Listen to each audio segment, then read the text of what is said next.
So we're just going to be evaluating some fractional expressions with variables. So of course, when we add two fractions, we remember that they have to have common denominators. So these do have common denominators, so we're happy about that. And so when we add them, we can just add the numerators. So 4y plus 1y would be 5y, and then it will still be over that common denominator, which was 8. And then I just have a look at it. Can I simplify it? Nope, I can't simplify it anymore, so this will be my answer. And that's the same is true with subtracting. Okay, so we look at it. Does it have a common denominator? Yes, it does. So I can just subtract the numerator. 6x minus x will be 5x's. And it's still over 7.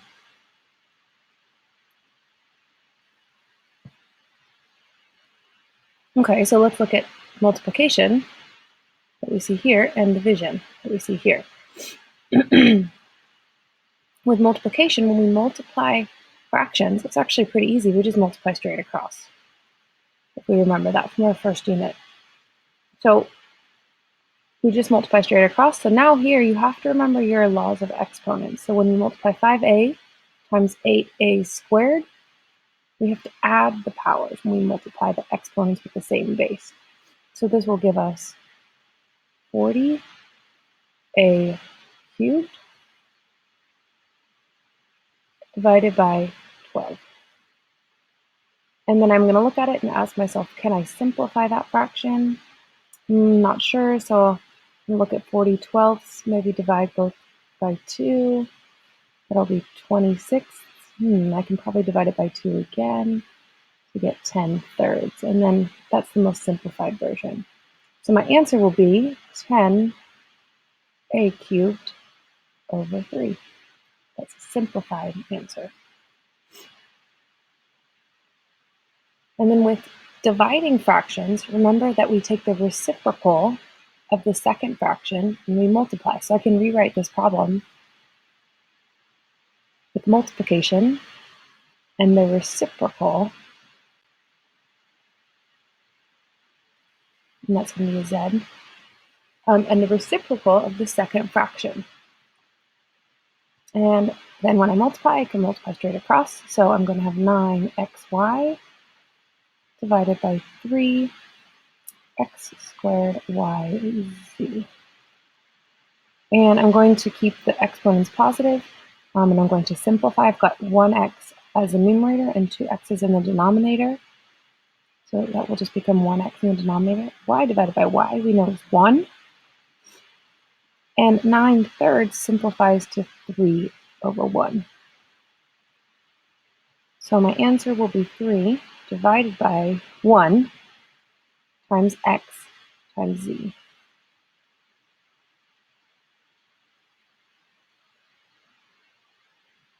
So the first 4 examples weren't too hard. It gets a little bit trickier when we have to add or subtract when we don't have common denominators. So first we need to make the denominators common denominators. So if I look at this, a lowest common multiple of 2 and 3 would be 6. Okay, so I'm going to turn both of these denominators into a 6. And to get 3 into 6, I'm going to have to multiply that by 2. And to get 2 into a 6, I'm going to have to multiply the top and the bottom by 3. So really what you're doing is multiplying by 1. So this will become 9h over 6 minus 2h over 6. And now, just like the one questions on before, you can just look at the top. You can just look at the numerator. So 9h minus 2h is 7h's over 6. And I can't simplify it anymore, so I'm done. And then let's look at this one over here. So currently it's a 1. I need it to be out of 5 so that I can actually add these two fractions together.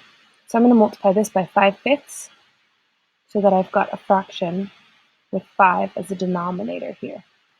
So this will be 35c over 5 plus, and then this still is it's already fifths, so we're happy about that. Oops, I think this is supposed to be a c.